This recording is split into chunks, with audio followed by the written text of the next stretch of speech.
What's going on, ladies and gentlemen? In today's video, I'm going to be giving you my full UFC 304 recap. So basically, we're just going to be going through the entire main card. I'll be rating the fight. I'll be giving it like a score of whatever out of 5 stars. And I'll just tell you what I thought of it while watching it, any opinions I had, and then I'll tell you like the official, like the statistics of the fight. But all things aside, quick disclaimer as usual, if you disagree with anything I say, anything at all, please let me know down in the comments what you change, disagree with, anything at all. So, without further ado, let's get straight into the video and my UFC 304 recap. Cue the intro.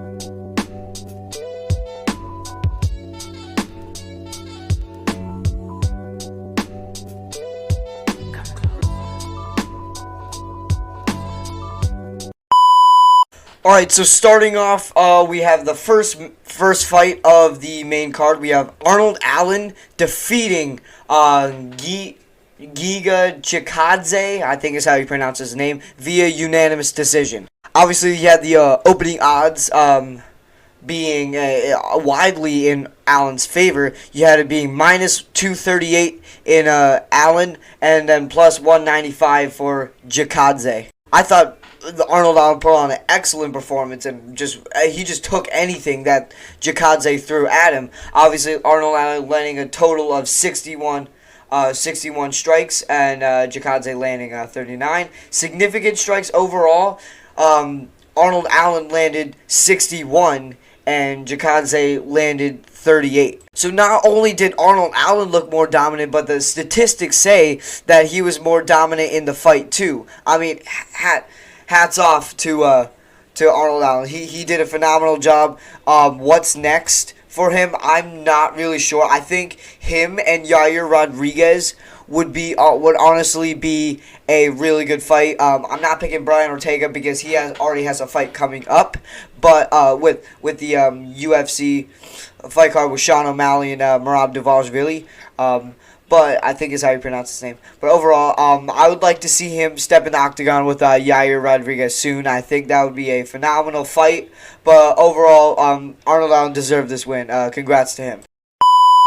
Next up, we have Gregory Rodriguez defeating Christian Leroy Duncan by unanimous decision. I thought this was one of the best fights. If you're asking me. Obviously, the opening odds, you had Christian Leroy Duncan actually being the slight favorite going into this fight, minus 142, and then Rodriguez being plus 120. That did not go so well for Christian Leroy Duncan. As far as statistics go, total strikes, Rodriguez landed 78. And then Leroy Duncan landed 53. Obviously, Christian Rodriguez had 4 total takedowns and 45 significant strikes. Meanwhile, Leroy Duncan had no takedowns and only 29 significant strikes. But all statistics aside, I thought this was a very good fight. Mainly because most of the other fights ended a little too early or they were one-sided. I thought, if you're asking me, this was the only fight during the entire card that I felt was not completely one-sided. I feel like both were able to get their moves in, and I thought this was a phenomenal fight. Alright, next up we have Paddy the Baddy Pimblett, obviously snapping King Green's arm in half, making him submit, or should I say fall asleep.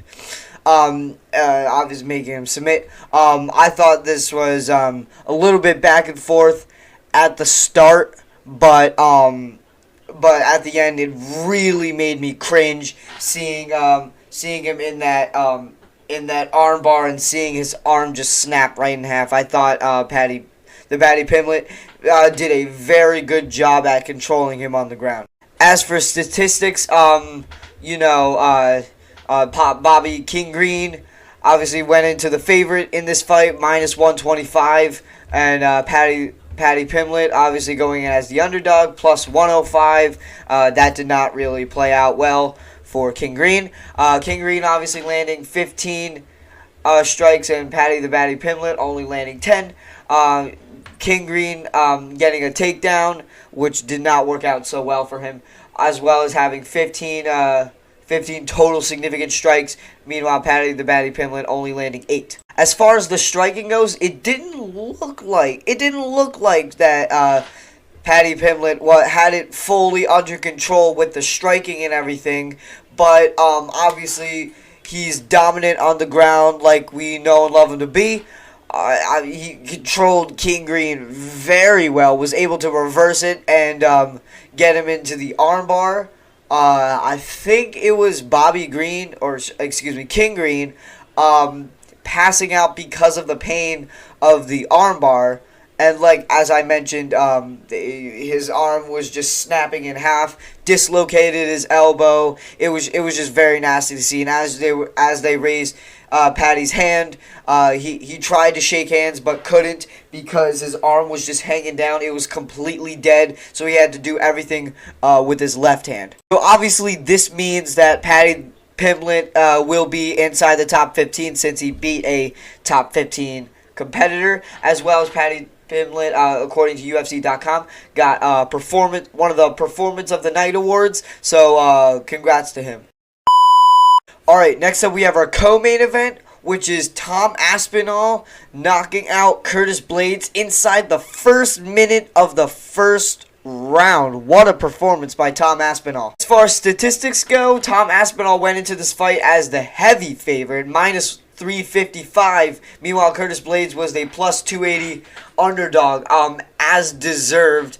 Tom Aspinall has been on a roll ever since he won that interim title belt. Even more statistics. Obviously, Tom Aspinall had 14 total strikes, and Curtis Blaydes only had 5. Tom Aspinall had 14 significant strikes, as well as one knockdown, and Curtis Blaydes only had 5 significant strikes. I mean, Curtis Blaydes really could not do anything, and could he have won if the fight had gone longer?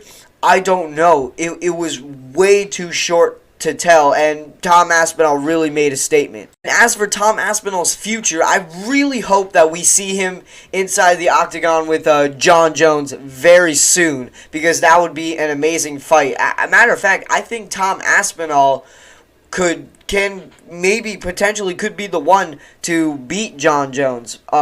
Maybe. There's no guarantees, but it'll be after Jon Jones, as Dana White said. It'll be after Jon Jones gets done with Stipe Miocic, which will also be a good fight. But congrats to Tom Aspinall. As far as Curtis Blaydes, what next goes for him? I hope he can maybe fight down a little bit, like fight someone lower ranked than him. Maybe have a rematch with Sergey Pavlovich. The possibilities for both of these fighters are limitless. But as far as Tom Aspinall goes, Jon Jones is definitely the right competitor next for him. Obviously, congrats to him. He put on a hell of a performance. And finally, we have Belal Muhammad absolutely destroying Leon Edwards and taking away the welterweight championship in their rematch. I thought Belal Muhammad did an excellent job. Leon Edwards just could not do a single thing. I mean, it was the whole fight. The entire fight was basically Belal Muhammad backing him up, just hitting him in the face over and over again, while Leon Edwards just standing there, not doing a single thing. And as far as statistics go, Leon Edwards was actually the favorite, minus 250, and Belal Muhammad was the underdog, plus 205. Did not look that way during the fight. As far as statistics go, Belal Muhammad landed a total of 192 strikes, and Leon Edwards only landing 89. As takedowns, Belal Muhammad landed 9 total takedowns, including one where he picked him up, where he got control under the glutes, lifted him up, and dropped Leon on his head. And Leon Edwards had 2 takedowns. I mean, Cool. It just was not even close. However, Leon Edwards did have 2 reversals, though, on the ground, but significant strikes. Bilal Muhammad landed 68, and Leon Edwards landed 47. I mean, there was just, overall, there was just nothing that Leon Edwards could do in this fight. Bilal Muhammad just controlled the entire fight. As far as some of the judges' scorecards go, some say that Leon Edwards actually won more than one round. I mean, I don't know how you can make the argument that he won round 5. I mean, they both landed 13 significant strikes. Bilal Muhammad had the takedown, but Leon Edwards had the reversal. And as for round 3, Bilal Muhammad had more significant strikes. They both had a takedown, and Leon Edwards had more total strikes. You could make the argument. I mean, I certainly wouldn't argue that Bilal Muhammad won round 5. Besides those last couple strikes that Leon Edwards, I thought for a sec that he was going to beat Bilal Muhammad on the ground, but the fight was just never close. As for Bilal Muhammad, I think he should fight Kamaru Usman next, as you know, Kamaru Usman's retirement fight. And as for Leon Edwards, I hope he takes a significant break. Like, he needs to take a break from UFC and bounce back from this loss. Hopefully we'll see these two in the near future, but congrats to Bilal Muhammad. He absolutely dominated this fight, and there was nothing that Leon Edwards could do. Alright guys, that is going to wrap it up for this video. I hope you guys enjoyed this video, and I hope you guys enjoyed UFC 304. And if you did enjoy this video, please make sure to subscribe to the channel. We're on the road to 500 subscribers. So without further ado, I'm not going to hold you guys from your day too much longer. I'll see y'all next time. Peace.